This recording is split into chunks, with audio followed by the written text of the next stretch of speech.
A brand new game just got a surprising drop on the Nintendo Switch. You can duke it out against 98 other people in Tetris. It's called Tetris 99. Play or pass.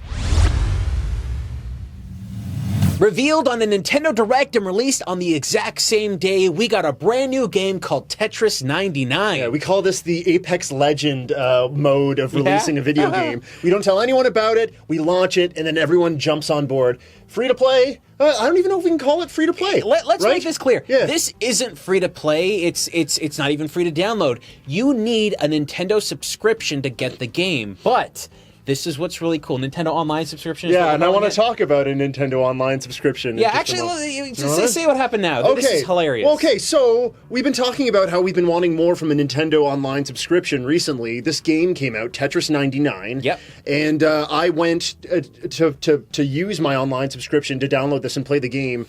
And I guess this proves just how thin the online offerings were, for me at least, on the Nintendo Switch, because my subscription had somehow lapsed. So I went to download this. I thought I had Nintendo Switch Online, and I didn't. This was my reason, finally, I guess, to dig back into the online component of the Nintendo Switch. So now I'm playing. My subscription is up again. Like it's going again, and I'm playing Tetris 99. Now, as soon as we saw Tetris 99 announced on the Direct, immediately we thought, okay, there's going to be a ton of microtransactions, a whole bunch of things. Yeah. Folks, there is none of that. There's nothing. This is literally a game that you're being given for having a subscription to the Nintendo Online service. Yeah. This is value for the service cost, and it really shows a good effort to Nintendo and the folks at Tetris Official to make something like this. Yeah, exactly. It's a wonderful little freebie for folks out there as long as you do have the subscription. Gameplay-wise, do you want to jump right into it? Let's do this. So gameplay, it's Tetris. Yep. Huzzah! There are some tweaks here or there. We only have one gameplay mode, which is both a positive and a negative. It's a positive in that one gameplay mode means it's a free game. This will ensure that for possibly months to come, maybe heck, years to come, people will be there to play this game. When you go to play online with 98 other people, there will be people there because there's only one mode. If they want to play this game, that's the mode they're playing. If you were to break this up and have several different modes, and I'm talking like hundreds or whatever, you would actually have a bunch of different rooms of a bunch of different people playing. I'm pretty sure a lot of you have gone out there and played an online game of some sort, and there's that one online mode that no one seems to be playing, and you can't play it because no one else is playing it. That's not going to happen with this game as it exists today, which is you start it up, there's no offline mode, there is no single player mode, there's nothing else but playing the game, and that's it. There's not even a training. There's nothing. And that is probably one of the greatest things about this game. So how it works is you start it up, and at that moment, you're facing this huge crowd of folks. You have very limited things that you can do. So immediately, you're just going to be playing regular Tetris, and you're going to be playing it as fast as you possibly can because you're playing against other people. You have the ability with your joystick, the one that you're not moving the tetromino piece around, to actually choose a defense. So all the defense really is just every time you clear a line, your line that you cleared will create an attack that will go and attack somebody else. This is called garbage blocks. You're sending garbage blocks to. It's weird. That's the official term. You're sending garbage blocks to whoever you choose. So there are people that are being marked by how many KOs they've done. You can choose them. So maybe they're more aggressive and you want them out sooner. You can choose just a random person from the other 98 people that are involved. You can choose for badges the who has a higher ranking, a badge ranking, and then attackers, people who are attacking you. You can choose to defend against them. And that's kind of how it works. It's a pretty simple idea. The mechanics are quite straightforward, but I like it quite a bit. What you're getting here is a bare bones experience, though. Let's make no bones about this. Yeah. You're getting essentially just one single Tetris mode, one single Tetris game. There's no variations, no options. I mean, there are options, but the options are basically change the control scheme, change how hard drops play. And the funny thing is, so hard drops is when you push in the traditional control scheme, pushing up drops a piece down really fast. Now, what I found very interesting about this was that while we were playing, we were using different variations of controllers for the Switch. We were using the Pro controller at Yes. first, and you had issues. Yeah. Why was that? Because apparently all the Pro controllers I have, and I have the newer variation and the older one, we've done full reviews on these things, when you push left or right and you just wiggle left a little bit or right a little bit, it will actually trigger up and you'll immediately use the down attack. So that's not good. Yes. That actually made it impossible for me to play that way,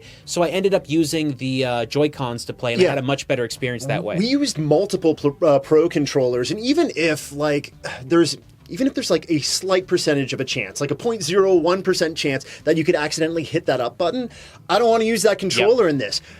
Folks, this is the first time I'll admit that the D-pad on the Switch itself, I was always like, oh, the separated button D-pad, I hate it. Like, I want a D-pad with a central pivot that is like a complete one-piece D-pad. Yeah.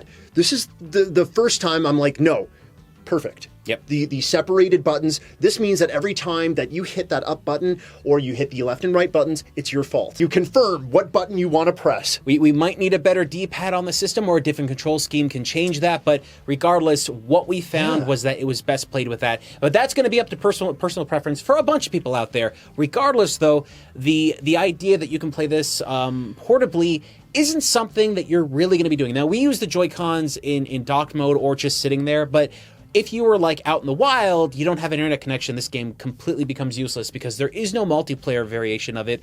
You can't play with anyone else that's beside you or anything like that, which kind of sucks. I would love to have a room filled with people all playing this together, but there is no mode like that on here. It's simply just online. Yeah, it kind of goes with the whole 98 other people, because all the other sort of Tetris like layouts that are on the screen are so small. Yeah. Like, I don't even know if you could have your friends there. What would there be? Just like a little star? Like, oh, this is your, like, you couldn't have their screen name. I guess. You could, and you'd be like, oh, I'm beating, and then like you're looking at your friends, and then your screen would be filled. Like, you are this game forces you to concentrate on what you're doing so much that even changing your strategy, like we were talking about earlier, to the people who are KOing or their badges or whatever, even just doing that for a split second could mess up what you're doing on your board. Now, right? we've got Puyo Puyo Tetris on the Switch that provides that kind of gameplay, so you can have the multiplayer on the go and stuff like that. But I think that for what this is, it's one single mode. It's very good at that one mode. Another thing, too, both of us have played it. Each of us had an online disconnect at one point. Yeah, I had one. Yeah. I had one earlier this morning, and you had one. Did you have one or last two? night, just one. Just one last night. And we were playing for hours and hours and hours. Let me make this really clear. It's a game that is given to you at no additional cost beyond your subscription service. It launched at just random. Nobody knew it was coming out. And it's pretty much a consistently stable online experience, aside from the 2 drops that we had, which I believe are just, these are things that are likely going to be fixed later on. To know that we're playing an online game with that many people at the exact same time, and the feel of it is so effortless and smooth. Mm-hmm. Look, we were talking in the direct afterwards, talking about how Nintendo has online issues and stuff. Hey, this proves that they have the ability to do online well. I don't know what changed overnight, but it happened, and here we are. Other than the drop-offs that we had, and again, like minute, I played for a few hours and only had one drop-off, but we didn't have any sort of slowdown issues or like any like juddering, which sometimes you do expect from online play. Yeah, okay, we're talking about Nintendo Online having connection issues and stuff like that, but we've been talking recently about Nintendo just not offering much with their online service. And that is making this even more robust. Yeah. Right? So that's a big part of it, too. Yes. Now, another thing I want to mention, too, for those of you out there that are thinking that maybe that's just it, really, there's a stats screen, so you can see what your stats are. Yes, and like we talked about earlier, there are badges. You're leveling up your, well, I guess, just yourself. Yourself. You're leveling up yourself. You don't get any abilities or anything, but I think I'm at like level 9 or 10 at this point. Mm-hmm. When I was playing the game, one thing that I had to make note of while I was playing was that I started paying attention to the warnings that started happening. Once in a while, they start telling you, look out while you're playing, and that's going to warn you that soon a bunch of garbage blocks are going to hit you, right? So I started going, all right, if I'm playing in a certain way and I see that warning, that's when I should attack with a line and knock out that attack coming in. Right. And I started playing more aggressively that way, and I found that I was having a better experience with the game. So it's minor. It's not like you have a lot of control there, but what is there felt very good. And I think that if the online connection was in any way hampered at all, I don't think that would have worked. Oh, no, this wouldn't work. You could not do 99-player Tetris if there was any sort of like slowdown or anything like that. And it just plays so smoothly. It's wonderful. I'm still not exactly sure exactly how we're defending ourselves. Because, again, we're like, oh, it's great because they don't give you a lot of fluff with the game. Well, it's to the detriment as well. We didn't get any information about how you control Tetris, so I'm sure there's some folks out there that are playing right now that don't know about quick drop. Yeah. Right? Yeah. Like pressing up? Yeah. They probably don't. So this might be some people's first Tetris game. Yeah, so, I mean, one of the things about the Switch is there's a lot of people that came to the Switch for having not played Nintendo games for a very long time. Quick Drop wasn't in the original Tetris. That was something that they didn't have, so that can be an issue for people out there that may not know that kind of stuff. I think a training mode would have been important, but I think the reason they're avoiding that is because they simply don't want any single-player experience. They want this to be, if you turn the game on, you play with a bunch of people, it doesn't matter if you suck, you're going to learn, and you're going to learn fast. And I think that mechanic works in that way. But, you know, it's Tetris. It's not like it's a very complex game. A lot of people understand how Tetris works. However, there are some things we'd like to see to added to it to kind of make the experience a little bit better. Yeah. Now, yes, there's an upgrading system. Or not an upgrading system. There's a badge, experience and badge system. A level system. You get a level upgrade, but it doesn't do anything. I've played it so often now that I get to hear the same music. I get to see the same visuals. So we get the Tetris A soundtrack. Yes. And then we get the Flight of the Bumblebees. At the very end. At the very ending, if you're doing very well and you're in the top 10. There is a Tetris B soundtrack, which is very good, and also a Tetris C. There is. And they're classics. Yeah. And you should easily be able to have those in this game. Yeah, I would love for the music to switch up a little bit more so that I can hear a new track every time I'm playing. I would love for there to be, I don't know, I don't want to say an avatar system or anything like that because I don't think you're going to make use of that.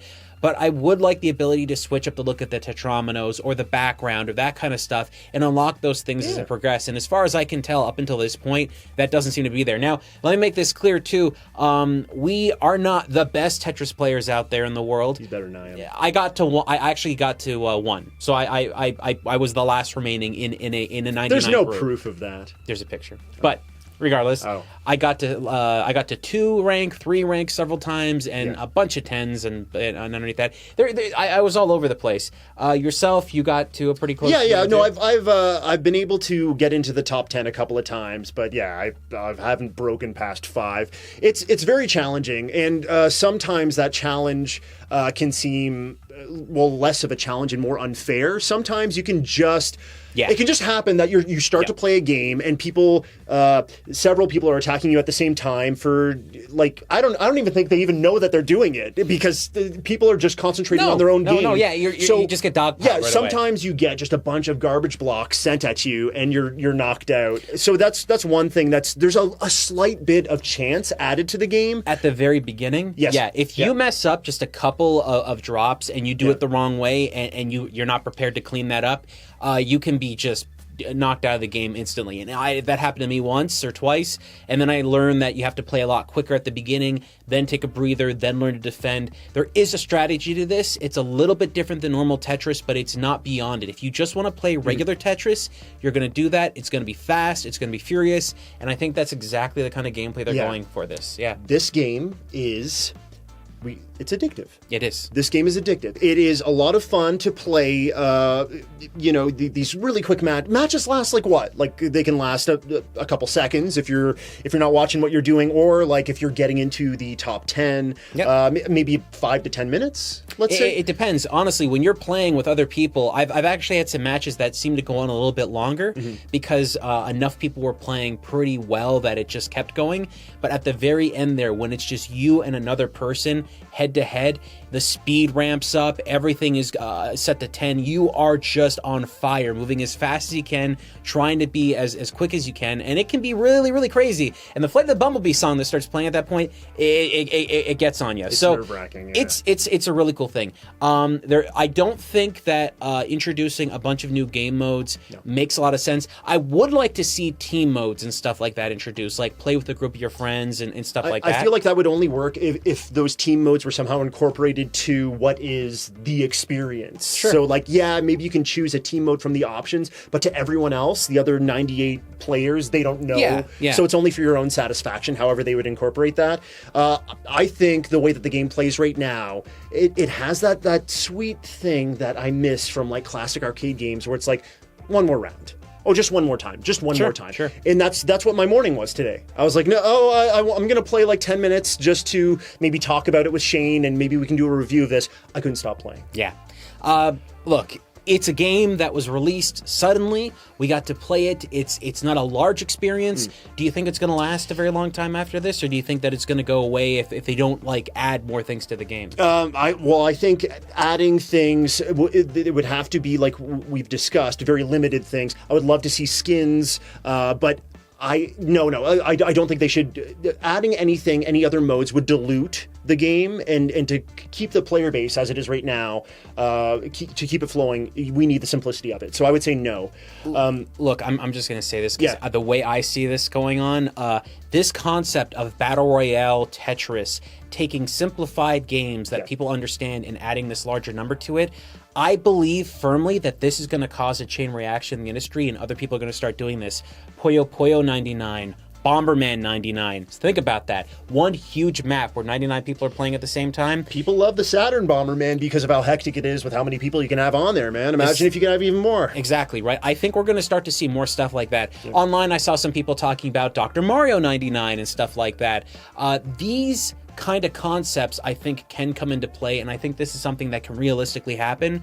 But this game, as it stands right now, is in this perfect spot where you can enjoy it right now. Beautiful. It is beautiful. So, do you give it a pass or do you give it a play? Give it a pass or a play? Player pass? I give it a golden pass. A complete... No. Play, of course. A golden play. Whatever. Play this game. It's free. If you have a Switch and you have a subscription to the online service, it's a no-brainer for me. Like I said, the addictive nature of this is wonderful. It reminds me of when I first picked up Tetris when I first got my original Game Boy. Yeah. Back in like the early 90s. Like I'm reliving that. It is so much fun. I feel like I need to learn a little bit more about my defensive maneuvers within the game because, again, I still don't quite understand that. But hey, man, this Tetris game's a little bit of Dark Souls. You know, it doesn't tell you everything, and you got to figure things out. So I'm going to do that. I'm going to work on that. I'm really enjoying this. I don't want to call it Dark Souls. No. This is the Dark Souls of Tetris. Shane, silliness aside, are you a play or a pass? Oh, I'm a play. This is awesome. Look, I've been talking a lot about how I didn't believe Nintendo was really grasping what people wanted from online, and I'm happy to be proven wrong. This shows me that they've got some ideas that no one's thinking about. They brought this together. And the idea that it's being given away in addition to the cost of, or not in addition, as a subscription included it's like game. A good faith. Yeah. Right? Display. Like, hey, here's another thing for you. Even if they charged, I want to say, $1 for this game, the amount of people playing it would have been heavily reduced. Yes. This is the way to do this. I hope Nintendo continues to expand on this and add more features like this, make more games like this, and just make the Switch this powerhouse system. Because look, at the end of the day, a long time ago, Microsoft was doing stuff like this. There was 1 versus 99 or whatever it was. Oh, it was 100. Yeah, 1 versus 100. One versus 100. Yeah. And it was basically a trivia show that you played on Xbox 360 Live. Yeah. And what would happen is eventually you would get picked as one of the people and you'd be on there. I got picked once for that. Did you? Yeah, and it was really fun, and it was really addicting. But you get to play this every single time. Yes. Unlike that game. See, that game, it was once every, like the live show that would happen once every week or something like that at a specific time. You'd have to tune in. It was a neat idea, but this right here is pick it up, go for it as quick as you want to play it. And what's really cool is because it's being given away to everyone, the game has tons of players, and when you start it up, boom, it goes. You don't have to sit there for minutes on end waiting for a match to start. It's constantly active. This is probably one of the best online experiences you're going to have on the Nintendo Switch, and definitely, if I was Microsoft and I was Sony, I'd be taking notes, because Nintendo is kind of making you look a little stupid for not doing this yourself. They just made a Tetris. Yeah.